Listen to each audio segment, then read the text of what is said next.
Buenas noches, amigas y amigos de La Mula Televisión, bienvenidos, soy Gio Infante y esto es Conducta Impropia en un día particularmente complicado para nuestra democracia.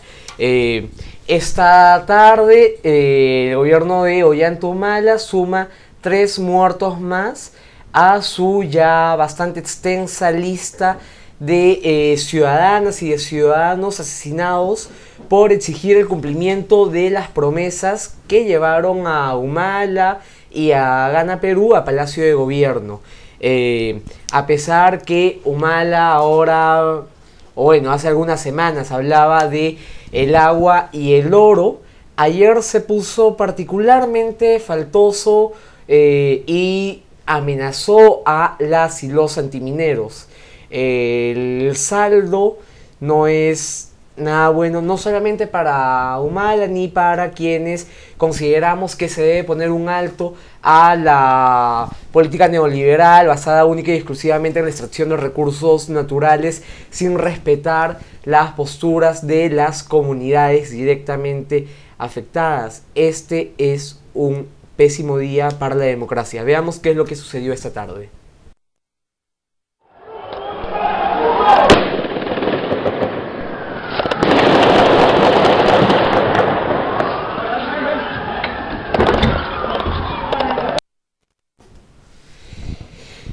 Y esos disparos no son 3 balazos al aire, esas son armas automáticas, armas de guerra, metralletas, utilizadas por el gobierno de la Gran Continuación contra las y los ciudadanos. Sobre esto y algunas otras perlas de la endeble democracia peruana vamos a conversar con Lucho Machuca, que es abogado, socialista y casi miembro del MOL ya. ¿Cómo Efectivamente, estás? bien, bueno, la verdad que consternado como tú, indignado, rabioso. Creo que en realidad hemos entrado en el país a una espiral de franco retroceso en lo que suponían la institucionalización de políticas de defensa de los derechos humanos, ¿no? Yo creo que estamos viviendo un marco de abierta hostilidad, no solo a quienes son diferentes, sino a quienes, además de ser diferentes, son capaces de visibilizarse. Como tú lo has dicho, no solo es el gobierno de la Gran Continuación, sino lamentablemente la gran transformación. Ya no la hemos vivido solamente en el discurso del presidente Humala ahora, sino en el entorno de quienes son sus sostenes más visibles, ¿no? Los grandes mineros, los grandes banqueros, los grupos de poder en este país que efectivamente no están dispuestos a que pensemos o intentemos de visibilizar nuestra manera de ser diferentes, ¿no?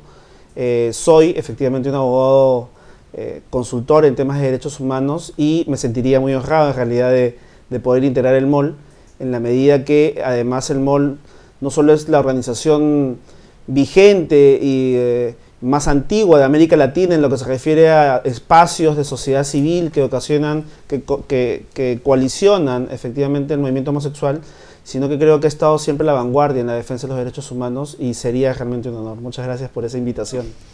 Bueno, eso es algo además que esperamos se concrete.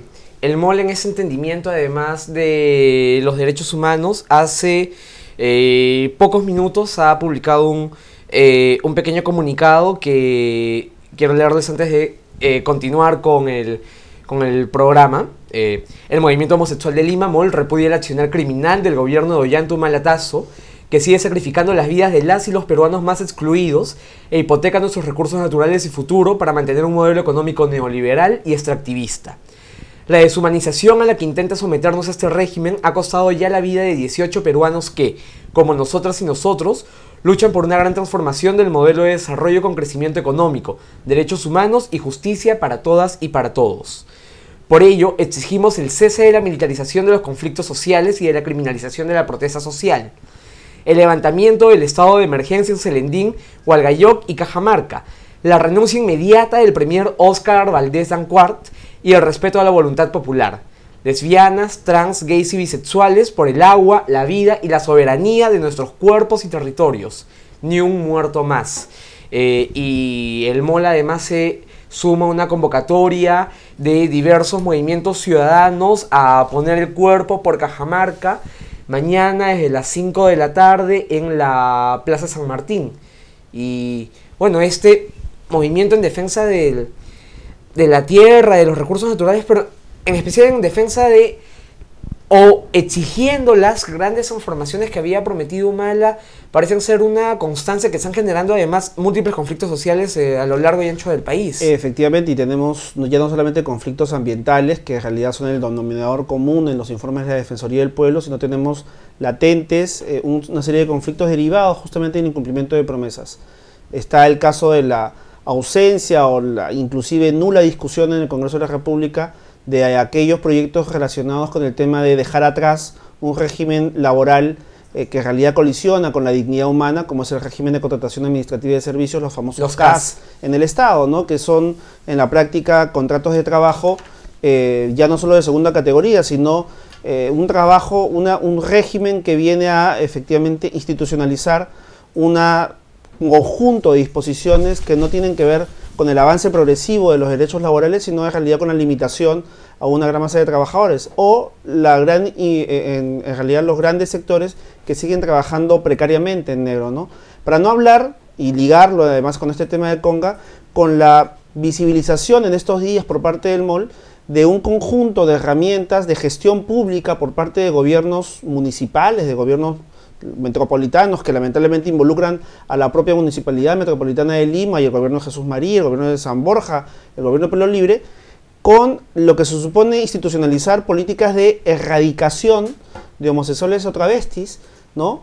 Que en realidad nos traen a la mente ejemplos que la historia pues ha repudiado, como es el tema del nazismo, ¿no? En los cuales recordemos los primeros visitantes o los primeros efectivamente erradicados en sus campos de concentración fueron justamente homosexuales, comunistas, socialistas, sindicalistas, anarquistas, hasta llegar efectivamente a la erradicación y el exterminio de una población como la población judía.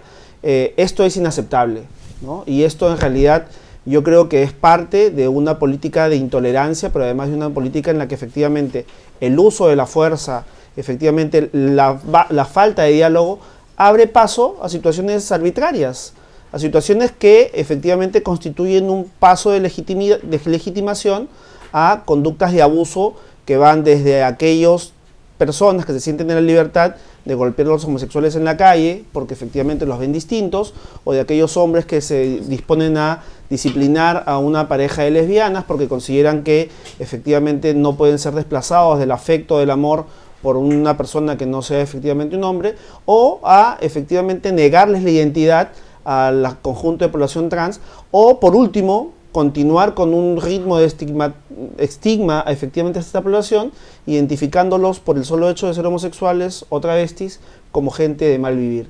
Yo creo que eso es en realidad esto que ha ocurrido esta semana y que ha sido denunciado durante estos días, justo con ocasión del Día del Orgullo. Justo coincidiendo además con la... Es increíble, ¿no? Es increíble. Yo espero en realidad que nuestra alcaldesa o nuestros regidores efectivamente metropolitanos nos rindan cuentas.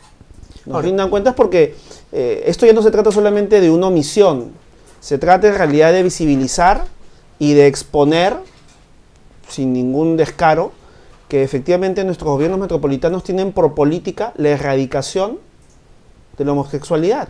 Que es finalmente una política genocida, hay que decirlo, además. Efectivamente, ¿no? Yo venía pensando, ¿no? Porque en realidad tú sabes que la Convención Internacional para la Prevención y la Sanción del Genocidio establece, tú sabes que en el derecho en realidad se establece mucho el tema de los tipos, ¿no? ¿Qué tipo de conductas son los que persigue el genocidio? Bueno, esta convención entiende que cuando hablamos de genocidio estamos hablando en realidad de un sometimiento intencional a un grupo con el objetivo de establecer condiciones que hagan, que lleven o acarreen su destrucción física o hagan imposible su sobrevivencia, ¿no es cierto?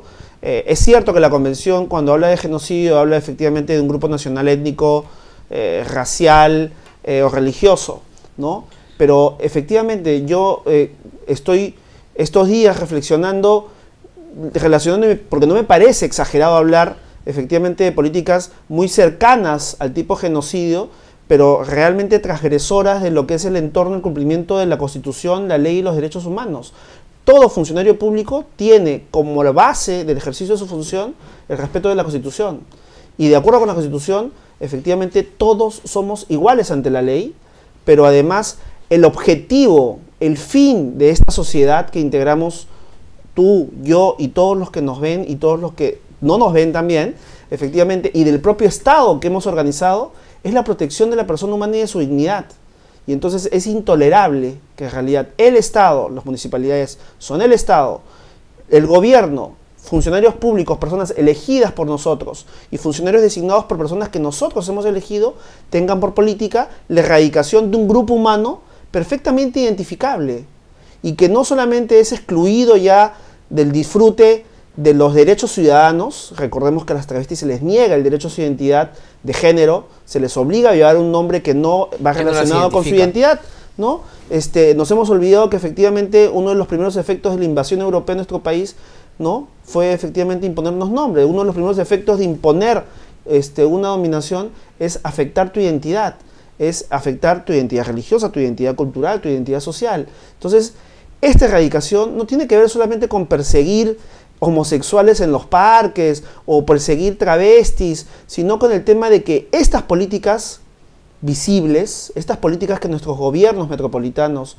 nuestros gobiernos municipales han firmado, le permite efectivamente a una persona, ya no solamente a un insano, sino a cualquier persona, a que se sienta pues legítimamente ser el instrumento de una política de erradicación y de agresión a un homosexual, sea una lesbiana, sea un travesti, sea un gay, ¿no? O efectivamente al de sentir que esa situación no va a ser sancionada. Pero además una de las cosas más graves es, más allá de la intención de esa política, ¿no? Porque varias municipalidades lo que sostienen es que en realidad no se trata de erradicarnos, sino simplemente de limpiar el espacio social, de guardar la moral y las buenas costumbres y qué sé yo, pero digamos, la acepción real de erradicación es eliminar, desterrar, borrar, imposibilitar las vidas de las y los ciudadanos, que es finalmente lo que terminan haciendo ese tipo de normas. Hay que recordar que desde el MOL, por ejemplo, hemos generado un juicio por mucho menos contra Bateros, por ejemplo, claro, ¿no? Por simplemente decir que iba a seguir a patearnos.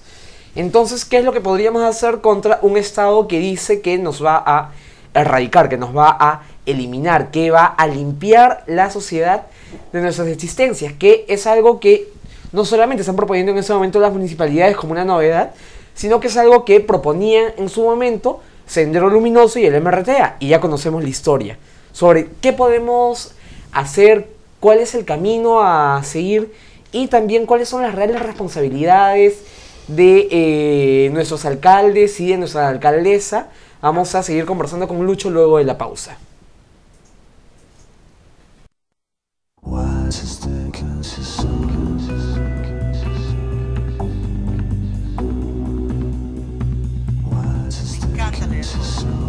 Me gustan los temas que trae en cada edición, me gusta cómo toca cada uno de esos temas con la debida profundidad, con el análisis serio, con una buena compilación de información. Leo Poder porque parte de mi trabajo es seguir el entorno económico y político para los negocios, y Poder es un instrumento muy importante para ello. Es sumamente valioso porque además de darle agilidad, permite visualizar cosas que se entienden más claramente con una imagen que incluso con un párrafo, ¿no?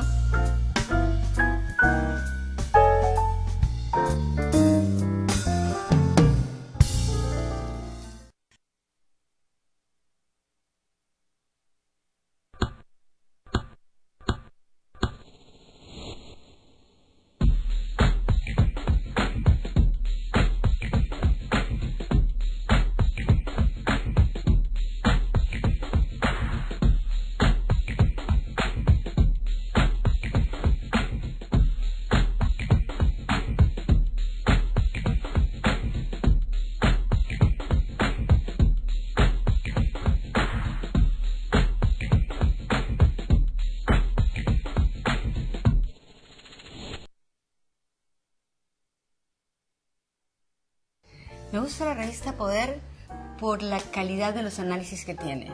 Tiene un análisis político-económico, tiene una buena combinación entre política y economía. Creo que ha venido a llenar un espacio dentro de las revistas peruanas?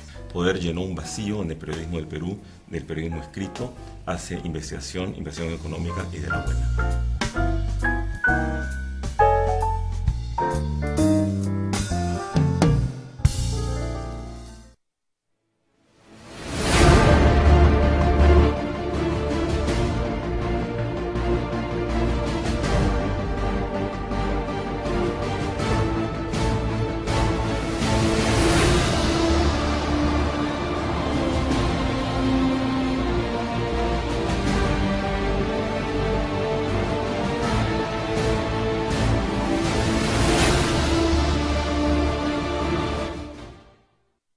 A mí me gusta leer Poder porque te reta y te incomoda con inteligencia y con estilo. Leo la revista Poder desde su primer número hace ya justamente 3 años, porque es una revista indispensable en la formación de todos quienes queremos entender lo que pasa en el Perú. Es creativa, es inteligente y tiene rigor. Y eso para mí es el periodismo que me gusta y por eso leo Poder.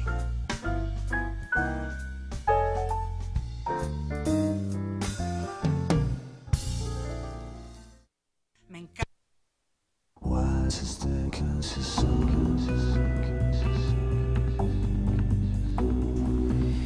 Durante la última semana, sí, habrán notado que ya estoy sin casaca, que estamos entrando en calor y en confianza. Bueno, les cuento, durante la última semana, mientras corríamos de un lado al otro para organizar la 11ª Marcha del Orgullo, de la que hablaremos después, empezamos a notar algunas cosas un poquito raras en las páginas web de las municipalidades. Tenemos ahí algunas imágenes de, por ejemplo, la Municipalidad de La Victoria señala en sus estadísticas que ha erradicado a 116 homosexuales entre enero y mayo. También ha erradicado futbolistas, ¿no? Evidentemente a mí me preocupa más la erradicación de los futbolistas piernones que la de los homosexuales. Que esta, por ejemplo, este es un informe del año 2006 de la Municipalidad de Surco, que dice que erradicó prostitutas y homosexuales de Lóbalo y Higuereta en el año 2006, con apoyo de la siempre gloriosa Policía Nacional del Perú, evidentemente. Tenemos, creo que algunas otras municipalidades, algunas además muy divertidas, se van a ver. Esa me encanta, esa es de la memoria del año pasado de la Municipalidad de Jesús María, que informa que desarrolló un operativo llamado Pantera Rosa, que erradicó al 100% de los travestis y homosexuales de Jesús María. Sin embargo, yo sospecho que la Municipalidad de Jesús María ha olvidado que desde los años 90, si no es desde fines de los 80, el local del movimiento homosexual de Lima está en Jesús María. Y aún no nos han erradicado, no nos han echado de ET, no nos han puesto pesticidas y seguimos vivitos y coleando. Entonces creo que no han erradicado al 100% aún. Otra cosa curiosa de Jesús María es que tienen desde hace algunos años una ordenanza contra la discriminación y que incluye además y que sanciona la discriminación hacia personas homosexuales. Esto, creo, no sé si lo podemos ver más grandecito, igual casi no se entiende, es un informe de marzo del año 2009 de la Municipalidad de Miraflores, que señala que erradicaron a 9 homosexuales en marzo del año 2009, ¿no? En la categoría de ruidos molestos, ¿no? ¿Y qué más tenemos por ahí? A ver. Pueblo Libre, que fue una de las primeras municipalidades que señaló que su serenazgo todos los días erradicaba personas homosexuales, así como alcohólicos, pandilleros, borrachos y demás pestes y lacras sociales que se atrevieran a deambular por su distrito. Y finalmente tenemos a la Municipalidad Metropolitana de Lima, que también tenía, descubrimos un documento de su serenazgo, que fue además el primero que descubrimos, o el segundo, que incluía la limpieza social y erradicar del espacio público a las personas de mal vivir. Entonces creo que cuando se llamó la atención sobre esto, la tía Regia se comunicó por Twitter y ¿qué mostró? A ver. ¿Qué pasa? Estamos como locos acá en los controles. ¿Se imaginan? Lo que pasa es que toda la gente acá sigue resaqueada después de la marcha del orgullo, que se han pegado la bomba. Hay video además para dentro de un rato. Y acá tenemos por fin el tuit de Susana Villarán de la Tía Regia, que por tercera semana consecutiva se niega a venir a nuestro programa, no sabemos por qué. Y señaló que recién veía esta política que contradice los principios de tolerancia, respeto y no discriminación que rigen su gestión. Sin embargo, me sorprende que la gestión de Susana Villarán sea regida por el principio de no discriminación y que durante 1 año y medio nos esté paseando con la ordenanza antidiscriminatoria. ¿Son suficientes estas disculpas, Lucho? A mí me parecen no solamente insuficientes, sino en realidad podríamos calificar de vergonzosas.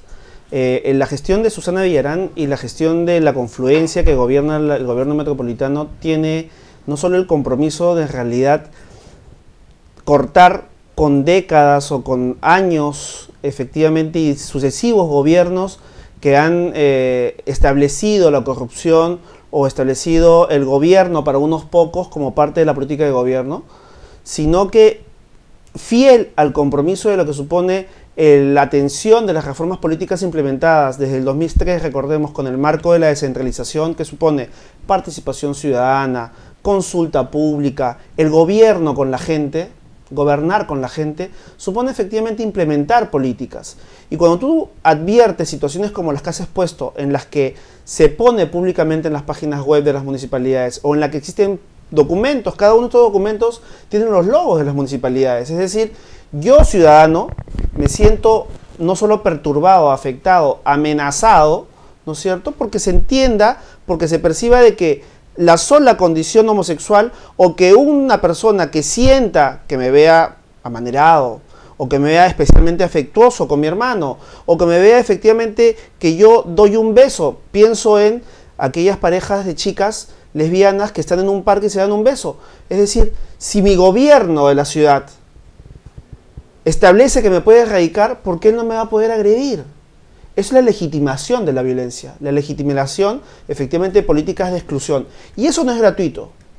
Eso no es gratuito, porque eso es en realidad parte de un entorno en que efectivamente el estigma de considerar al homosexual sinónimo de gente de mal vivir, sinónimo de gente escandalosa, sinónimo de gente sin valores, sinónimo de trabajadora sexual para las chicas travestis, es en realidad parte de la legitimación de esa violencia, que va de la mano con políticas de exclusión abiertamente sancionadoras de la homosexualidad, como son el tema de que el Estado no compre a tiempo los antirretrovirales para la gente que sufre VIH. No somos los de la población general heterosexuales como yo los que sufrimos mayormente de VIH. Efectivamente, esa es una enfermedad que afecta mayormente a la población, por ejemplo, de travestis. Y sin embargo, a la travesti es excluida desde que va al hospital o a la posta de salud. No se le permite acceder, o si se accede, accede a un servicio con horas menores a las de la población general. Y con un estándar de calidad efectivamente, terrible. O sea, el hospital contrata a 100 médicos para la población general y a 1 o 2 para esta población específica que está sufriendo efectivamente, lamentablemente, una enfermedad en la que no es una opción contagiarse, ¿no? O para no hablar efectivamente de... Está bien, el gobierno nacional está hablando del proyecto Beca 18 y está bien que efectivamente se favorezca a jóvenes de los sectores más excluidos y tenemos jóvenes y niños, adolescentes jóvenes que efectivamente están ascendiendo de nuestras zonas amazónicas y demás, pero está bien, los mandamos a estudiar. ¿Y qué pasa con las chicas travestis que quieren postular a estudiar enfermería o medicina? ¿Qué pasa con una chica que postula a ser secretaria o que quiere ingresar a la universidad y encuentra que efectivamente ella visiblemente socialmente se desarrolla, ¿no es cierto?, desde su identidad de género, viéndose efectivamente con todos sus rasgos femeninos, pero sin embargo la universidad le excluye porque le dicen, no, tú te tienes que llamar Jorge, no te puedes llamar Mariana. Esto no es gratuito, y no es gratuito porque el Perú no es una isla, y América Latina, hoy por hoy, y luego de décadas y de años de fuerte proceso de incidencia política, está viviendo un proceso de conquista de derechos. Ya no solamente tiene que ver con gobiernos progresistas en América Latina, tiene que ver con que en Argentina se acaba de aprobar la ley, ¿no es cierto?, que no solamente la ley de identidad de género, que fue aprobada por la Cámara de Diputados en marzo por unanimidad y ratificada por el Senado, sino que se acaba de aprobar aquí en Uruguay por el gobierno del Frente Amplio, efectivamente, una ley de trabajo sexual de travestis. Es decir, estamos en un proceso o en Bolivia, los movimientos y las organizaciones efectivamente homosexuales y de travestis han logrado ser incluidas en los espacios de discusión de políticas públicas en salud vinculadas al tema de homosexuales. Es decir, no es gratuito y no es exagerado pensar que justamente ese entorno de hostilidad, ese entorno de intolerancia, hace que el gobierno nacional se siente en la libertad de cerrarle las cuentas a Cajamarca, cuando tiene un gobierno regional disidente, o meter preso al alcalde Óscar Moyohuanca de Espinar y sacarlo de Cusco y llevarlo a Ica, alejado de su familia, alejado de su base social, alejado de su pueblo, ¿no es cierto? Y que el Poder Judicial felizmente le haya enmendado la plana, pero tampoco no es gratuito que esto tenga que ver, tú decías el continuismo, con que no se haya sancionado hasta ahora a los responsables del baguazo, no se haya sancionado. Efectivamente, este gobierno acaba de sumar el día de hoy 3 muertos más a los ya 13 muertos que tenemos de protestas sociales. Entonces, este entorno de violencia legitima que un director de un penal se siente en la libertad de entender que disciplina a la gente porque decide cortarle el cabello como él considera que es lo prudente y lo decente. Y ponerles escarapela. Lo prudente y lo decente. Entonces, efectivamente, esto es un entorno que no es gratuito tampoco, tiene que ver con que la bancada fujimorista, que no se caracteriza en realidad por su tolerancia, democracia, ni pluralismo, ni mucho menos vinculación con el respeto a los derechos humanos, haya presentado un proyecto de ley que se llama bonito, ¿no? Se llama Proyecto de Ley para reglamentar el uso de la fuerza por la Policía Nacional. El proyecto 81. El famoso proyecto 81. Es decir, esto en realidad es un entorno que corresponde advertir y destacar, tal como Felicito ha hecho el Mole en estos días, efectivamente, porque no se trata ya solamente que nos pida disculpas nuestra alcaldesa, se trata que nos diga quién firmó esa política, quién aprobó esa política, y que el gerente de Seguridad Ciudadana sea responsable por esos documentos, y efectivamente esa persona sea sancionada, porque incumplió su deber de funcionario público, que es respetar la Constitución. Pero además de incumplir su deber como funcionario público, es algo que a mí me llama la atención, que es que en este país, hace ya buena cantidad de años, los funcionarios políticos no tienen responsabilidad política. Entonces, suceden cosas como estas, y lo único que hace la alcaldesa es pedir disculpas, pero no tenemos una cabeza en bandeja, no tenemos la cabeza del responsable que, por un tipo de política pública como esta, debiera salir del bueno, Estado, ¿no? de hecho es muy importante lo que tú dices, porque mira, el gobierno metropolitano felizmente no va a ser objeto de una consulta de revocatoria, y digo felizmente porque yo sigo creyendo de que este gobierno debe marcar una pauta de distancia y de diferencia respecto de los gobiernos anteriores, pero eso significa ser consecuente con el compromiso por los derechos humanos, y esto significa que, si bien no hay habido revocatoria, herramientas como la remoción, que es otro de los mecanismos de participación ciudadana, que juntemos firmas del 50% de ciudadanos de una localidad para pedir que remuevan a un funcionario designado, lo hace inviable. Lo hace tan inviable... Hasta el momento no se ha utilizado. No se ha utilizado, efectivamente, no se ha utilizado. Entonces, pero sin embargo hay una responsabilidad, y sí existe esa responsabilidad, es una responsabilidad administrativa. Esto afecta el cumplimiento del código de ética. El Perú es un estado democrático. El Perú no es un estado en el que impere una sola moral, unas solas buenas costumbres. En el Perú, y ya lo he dicho el Tribunal Constitucional, efectivamente es un país y es un estado que está obligado a tolerar, pero además a respetar el derecho de las minorías. Y estas minorías se acaban de pronunciar de manera masiva el 30 en la Marcha del Orgullo Gay. Y esto de los que marcharon. Siguen habiendo efectivamente, como todos sabemos, congresistas que tienen derecho a expresar su identidad sexual, ¿no? Y no lo hacen por temor. Y avalan muchas de estas políticas represivas, como seguramente sucede en el gobierno metropolitano. Bueno, a eso hay que ponerle un alto. Existen herramientas legales efectivamente viables, ejercitables, ejecutables, que deben permitir identificar a quien se atrevió a tener o a suscribir este tipo de política institucionalizadora de la represión, de la erradicación, y efectivamente eso no debiera darnos vergüenza. Esto debiera significar, y es tan importante como ordenar el transporte, es tan importante como que efectivamente los serenazgos entiendan, los serenos entiendan en nuestra ciudad que están para protegernos, y la policía entienda que está para protegernos, no para perseguirnos, no para erradicarnos. Efectivamente se trata para dialogar.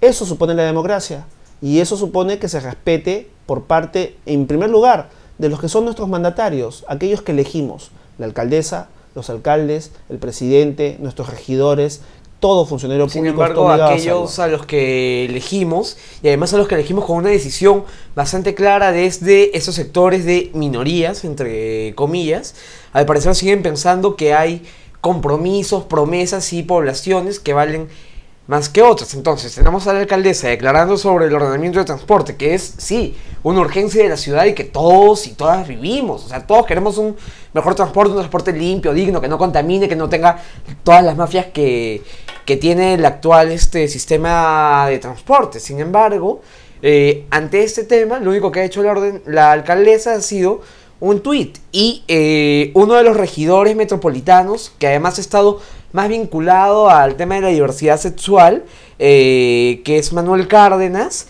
señaló hace algunos días en Facebook que en realidad esta denuncia era producto de una campaña de demolición contra la alcaldesa desde los medios de comunicación de la derecha, que se la querían tumbar y tal. Mira, yo creo que ya en realidad estamos todos grandes, nosotros, tú, yo, para que se nos diga que en realidad somos manipulados, o que se nos diga que todo el discurso de la derecha es para perseguir a la izquierda, o que desde la propia izquierda, digamos, efectivamente toda acusación es parte de una maniobra, de una manipulación. No es verdad. Yo creo que no podemos efectivamente seguir cometiendo esto. Este gobierno, sea que se diga de izquierda, de centroizquierda, socialdemócrata, de derecha, liberal, lo que fuera, tiene una obligación. Una vez que es elegido, tiene la obligación de respetar la Constitución y respetar los derechos. Y eso lo puede decir un homosexual que sea de derecha o sea de izquierda. Esta política institucionalizada de erradicación vulnera, amenaza los derechos de la población homosexual. Y eso amenaza la dignidad de todas las personas. No necesitamos ser homosexuales para sentir la amenaza. Tenemos que vivir efectivamente y sentir que un ser humano, por su propia condición y por su identidad homosexual, no puede sentirse amenazado de estar parado en una esquina. ¿O acaso mi hija o la hija de quien nos está escuchando va a sentirse amenazada porque pueda ser confundida con una travesti o una prostituta porque está parada en una esquina con una minifalda? ¿Por qué? O si mis dos hijos o mis dos hermanos caminan abrazados por la calle que vienen de una fiesta, sentir que 8 tipos se pueden bajar de una combi y matarlos a pedradas, como ha sucedido hace unos días en una fiesta en la selva. Eso sucede. ¿Por qué? Porque efectivamente tú te sientes legitimado a hacerlo. Eso es una aberración. Eso está en contra de nuestra Constitución, pero está en contra además de las reglas de convivencia de nuestra sociedad. Nuestra sociedad es pluralista y democrática, y los movimientos y las organizaciones defensoras de derechos humanos, y en especial efectivamente las organizaciones de derechos humanos, pero todas las personas en general, tenemos el compromiso, el deber militante por nuestra condición de personas de defender la dignidad del otro. Y en este caso el otro es de carne y hueso, y el otro es un homosexual que pretende ser identificado como una persona de mal vivir, como un indecente, como una persona que efectivamente es un peligro. Y eso no solo no es así, sino que efectivamente eso busca legitimar hoy por hoy un discurso conservador, una regresión conservadora que no efectivamente estamos dispuestos a tolerar. Por lo menos los abogados comprometidos con los derechos humanos, y sé que hay muchos más abogados, psicólogos, médicos, ingenieros y mucha población, efectivamente, a que nuestro país vuelva a vivir situaciones de violencia producto de la intolerancia. Durante la década de 1980 y 1990, durante el conflicto armado interno, recordemos, Sendero Luminoso y el MRT instauraron una política de limpieza social de drogadictos, prostitutas, homosexuales, infieles, ladrones, a quienes asesinaban impunemente. Y las políticas de erradicación que están mostrando ahora nuestras municipalidades, lo que proponen es eso, es erradicar a lo que denominan personas de mal vivir, lacras sociales, en general, erradicarnos a todos. Se me ocurre pensar, si este director del penal hubiera sido el director de las cárceles cuando Jesucristo y sus apóstoles estuvieran presos, seguramente la imagen de Jesucristo que tendríamos en todos los afiches sería la de un hombre con peinado tipo 3, como dicen, ¿no? porque él consideraba que ser decente significa tener un corte efectivamente masculino. Entonces, esos discursos son parte de un discurso de la intolerancia. Estas políticas de erradicación, estas situaciones, la falta de vigilancia en las políticas públicas o el cumplimiento en las políticas públicas con lo que tiene que ver el respeto de los derechos humanos, salud, educación, identidad de género, identidad sexual, y hoy esta agresión, merecen y deben efectivamente ser investigadas y sancionadas. No basta con un tuit. Yo creo que no hay que contagiarse efectivamente y pensar que el control público o el control ciudadano basta con un tuit. O de repente recordando lo que escribió algún momento nuestra primera dama, ¿no? Cuando decía que es tan difícil caminar derecho, es tan difícil cumplir la Constitución, es tan difícil entender que la democracia nos alberga a todos, es tan difícil entender que en este planeta y en este Perú no sobra nadie. Efectivamente, y tú lo acabas de decir, fue el MRTA el que entendió que había que disciplinar a los homosexuales y simplemente los agarró, los encontró, los apaleó y les cortó el cabello, porque se sentían legitimados a hacerlo. Hoy, y te das cuenta, esto no tiene que ver con un discurso ni de izquierda ni de derecha, esto tiene que ver con un discurso de dignidad, esto tiene que ver con un discurso de tolerancia, con un discurso de democracia. ¿Cómo defender ese discurso de democracia y de derechos humanos y finalmente de respeto a la Constitución y a las leyes, que es algo que solemos olvidar cuando hablamos de esos temas? ¿Cuáles son los recursos legales que, por ejemplo, podríamos emprender? Para empezar, debiéramos pedir por acceso a la información, que es un documento bastante simple en el que ni siquiera tenemos que expresar la causa, conocer, que se nos alcance una copia fedateada de ese documento, de esa política, y conocer quiénes son los funcionarios que aprobaron eso.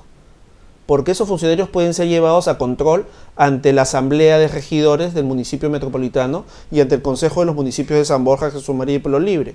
Y en segundo lugar, hay acciones legales concretas, porque esto significa un incumplimiento al Código de Ética, una transgresión del principio de legalidad, que significa que cada funcionario público debe cumplir la Constitución, debe cumplir la ley. Y en lo particular y específico, yo creo que cualquier homosexual se debe sentir amenazado por esta política, como de hecho lo debe sentir, y tiene abierta la posibilidad de interponer una acción y una garantía constitucional inmediata, no solamente para que cese la aplicación de estas políticas de erradicación, sino para que efectivamente se sancione al responsable. Sería triste, realmente muy triste, no solamente que nuestro gobierno metropolitano, sino que no hiciéramos nada y nos convenciéramos con un tuit. Sería realmente más que tristeza, una conducta bastante marginal o bastante cercana a la estupidez humana. Porque esto ya lo sufrimos, esto lo hemos vivido en el país, esta intolerancia la hemos vivido respecto al otro, y esta intolerancia es lo que llevó a miles de personas efectivamente a las cárceles y a sufrir condiciones de indignidad y de sobrevivencia solamente por su condición diferente. Ahora, estas políticas de limpieza social a mí me llamaron la atención por su amplitud, ¿no? Porque por un lado, si bien es cierto, buscan eliminar a personas por su orientación sexual o su identidad de género, eso va mucho más allá y hay una arista que aún nadie ha visto. Por ejemplo, buena parte de estas políticas de erradicación incluyen ambulantes, recicladores. Claro, es que yo no sé hasta todo qué lo que punto se ve como marginal, ¿no? Claro, es que mira, entendemos que la ciudad está bonita porque hemos cambiado los adoquines azules por adoquines rojos. Nuestro serenazgo nos protege, ¿no es cierto?, en distritos, en las calles, porque persigue a las mujeres y a los bebés que piden en las esquinas limosna. Es decir, está bonita porque tapamos la pobreza, porque tapamos la exclusión. Cuando es verano y los niños están en las calles, agradecemos que empiece la escuela para ver a la mayoría de niños en la escuela, pero entendemos que, si te das cuenta, buscamos desaparecer al otro. Y entonces estos discursos de intolerancia tienen que ver efectivamente con el reforzamiento de políticas de exclusión, ¿no? Que tienen que ver con recicladores, ¿no? Con perseguir a gente que no tiene mecanismos de sobrevivencia. Si no queremos efectivamente recicladores, queremos efectivamente políticas de control laboral y de seguridad social, hagámoslo efectivas. Pero tienes un Estado que es el principal violador de los derechos laborales de los trabajadores. Tienes un Estado que se hace de la vista gorda y que viola los derechos de sus propios inspectores laborales. Hemos visto todos efectivamente las huelgas prolongadas de los inspectores de trabajo. Es un Estado que efectivamente se considera al margen de los conflictos ambientales y le pide a la población que dialogue con las mineras, porque él considera, el presidente y el Estado, que no tiene una responsabilidad. Y entonces, eso no puede ser efectivamente tolerado. Nosotros somos el Estado. Nosotros somos los ciudadanos que elegimos estas autoridades. Y nosotros somos efectivamente aquellos que tenemos las herramientas para exigir que las políticas públicas y la ley se cumplan. No vivimos en una dictadura, aun cuando algunos le extrañen. O aún cuando esto esté acercándose en partes. Efectivamente, pero por eso es nuestra responsabilidad. Es nuestra responsabilidad no solo defender las herramientas que nos da la democracia, sino extender sus fronteras. Y hacer que la democracia tenga un significado rico, hermoso, que se convierta en poesía para la gente. Que efectivamente la gente sienta la libertad de ser como es, sin que nadie se sienta legitimado a violentarlo, a erradicarlo o a ocultarlo. Ese es un compromiso democrático. Y para eso existen herramientas legales, para eso existen efectivamente compromisos que el Estado peruano ha asumido. No estamos hablando de documentos que no deban cumplirse. Tenemos hoy en día tribunales constitucionales, juzgados constitucionales, tenemos ministerio público, tenemos colegios profesionales, pero además tenemos organizaciones de la sociedad civil, que no estamos dispuestas efectivamente a regresar a supuestos de intolerancia. Hay que efectivamente exigir, y esto tú has hablado de ordenanzas contra la discriminación. Hace unos días o semanas, efectivamente, una chica trans fue afectada por su derecho a ingresar a una discoteca en Miraflores. Como lo fue un chico a un cine en Miraflores porque tenía un chullo. Como lo puede ser efectivamente una persona o una mujer por su condición de mujer y que está embarazada de ser excluida o expulsada de una academia policial. Eso es intolerancia. Entonces supone que efectivamente hay toda una coalición de actores. Las mujeres, las feministas, los organismos de derechos humanos, los demócratas, los partidos políticos a participar y exigir que se cumpla. Eso no puede ser tolerado en el Perú. Y esa es una batalla verdadera. Esa es la verdadera batalla democrática. Esto que hoy día estamos hablando, que puede ser pensado como un tema de homosexuales, es en realidad un tema que nos involucra a todos. Y que tiene que ver con lo de Celendín, que tiene que ver con lo de Espinar, que tiene que ver con lo de los temas efectivamente de derechos laborales. Por eso es que a mí yo saludo que efectivamente la banderola que encabezaba la marcha del orgullo el día sábado era una banderola que efectivamente vinculaba de perfecta manera el tema de los derechos de la comunidad LGTB con el tema de los derechos y las promesas de la transformación. Sin inclusión no es posible una transformación. Exacto, y muchas veces se piensa que en realidad las marchas del orgullo son nada más que un esfuerzo frívolo de llenar las calles de plumas y lentejuelas. Sí, nos encanta llenar las calles de plumas y lentejuelas, lo celebramos, lo reivindicamos, y también salimos a las calles para exigir transformaciones reales, para exigir cambios en las vidas de todas las personas.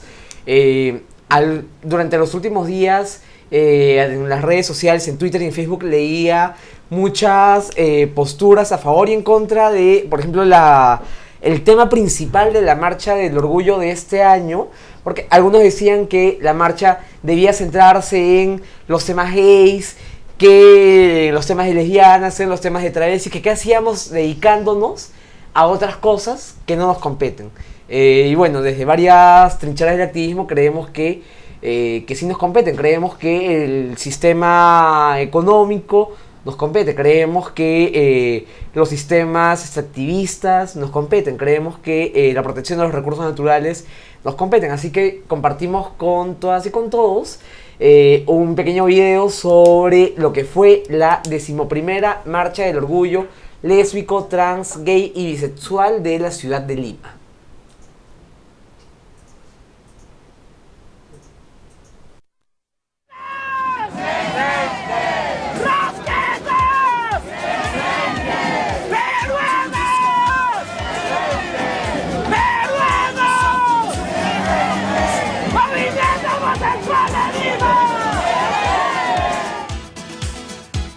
From breaking my heart, I'm so in love.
Toda marcha, cuando es pacífica y tiene objetivos para resolver problemas de la población, pensamos que están dentro del marco legal y constitucional. Rechazamos todo tipo de violencia, sin embargo la población tiene derecho a expresarse en diversas formas y el marchar pacíficamente es una de ellas. Estamos trabajando en una ordenanza en contra de todo tipo de discriminación, es una ordenanza marco que va a regular este tema en toda la ciudad. Ya hay 50 municipios que tienen este tipo de ordenanzas. Lima no puede ser la excepción y en las próximas semanas vamos a estar anunciando la promulgación de esta ordenanza. Todavía hay arraigados muchos prejuicios en distintas autoridades y la misma población. Tenemos que seguir explicando y luchando para que la población reconozca en todos, en cada uno de nosotros, los mismos derechos. Todos somos iguales ante la ley, debemos tener los mismos derechos. Y en eso estamos, en una Lima para todos, en una Lima inclusiva. La continuación del sistema de mercado neoliberal, machista, excluyente, no es más que la continuación de lo que hemos tenido en el país durante los últimos 20 años. Estamos hartas y hartos de un sistema que excluye a las personas, de un sistema que las condena a la pobreza, que las condena a la muerte, que las condena al silencio. Estamos hartas y hartos de un gobierno que lo único que está haciendo es militarizar los conflictos sociales, que no está respetando la voluntad de los pueblos en relación a la protección de los recursos naturales. Estamos hartas y hartos de un gobierno que sigue construyendo su horizonte de desarrollo a partir de la explotación de recursos naturales sin importar la contaminación del medio ambiente. Y como iglesia estamos presentes como una clara expresión de amor y solidaridad. No podemos seguir hablando de comunión mientras que la copa está rota. Y va a estar rota mientras que no exista todas las inclusividades. Soy lesbiana feminista y estoy aquí disfrutando este momento en donde celebramos, exigimos que nos incluyan. Lo primero que han querido hacer es hacer una ordenanza pro igualdad, es decir, contra la discriminación por orientación sexual y identidad de género. Lamentablemente, al interior de la Municipalidad de Lima también hay regidores opositores que pertenecen a grupos evangélicos y que han tratado de bloquear esta iniciativa legal. Ojalá que se pueda, porque siempre al interior de la municipalidad y en general en un país siempre hay poderes fácticos como el de la iglesia, ¿no? Que son los que realmente o de alguna manera tratan de legislar o de imponer sus creencias a toda la población. Bueno, y eso fue un poco de la última Marcha del Orgullo, que fue la más numerosa, la más diversa, también una de las más combativas. Más de 5.000 personas en las calles, cosa que muy pocos movimientos sociales logran hacer todos los años. Así que creo que nuestra alcaldesa está mirando un poco mal su política de alianzas.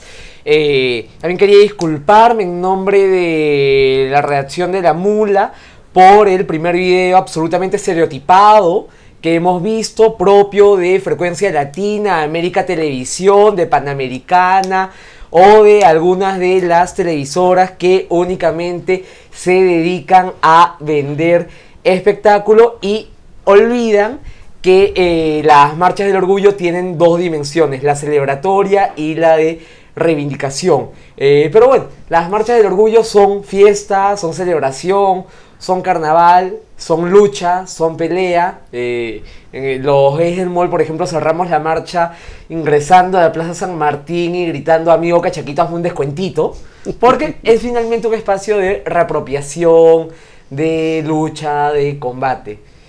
Con ese ánimo quería cerrar este programa. Muchas gracias, Lucho. No, la verdad que feliz, te agradezco a ti en realidad por la invitación y compartir todas estas ideas. Y te tomo la palabra. Me parece sumamente interesante en realidad el tema de que hagamos cosas juntos con el mall para poder implementar y poder exigir que las autoridades metropolitanas y de los municipios que hemos citado cumplan con su deber y no solo sancionen a los responsables, sino que efectivamente, por el contrario, acojan políticas de inclusión concreta de nuestras ciudadanas y ciudadanos homosexuales en el ámbito de Lima Metropolitana. Perfecto, entonces manos a la obra. Todas las que se quieran sumar y los que se quieran sumar bienvenidos, porque finalmente estos recursos funcionan cuando hay gente detrás, cuando hay ciudadanos que se compran el pleito. Cuando haya gente que efectivamente tenga la capacidad de exigir que se cumpla la norma y de disfrutar estos derechos. Así que todos los que quieran y los que quieran sumarse es muy sencillo, búsquennos en Facebook, www.facebook.com/molperú, en Twitter también somos @molperú, y nada, nos vemos el próximo martes a las 10 de la noche. Quienes quieran volver a ver ese programa o nuestras ediciones anteriores pueden ingresar a conductimpropia.lamula.pe. Yo soy Gio Infante y nos vemos el próximo martes a las 10 de la noche por La Mula PE. Chau. Why is this taking so long?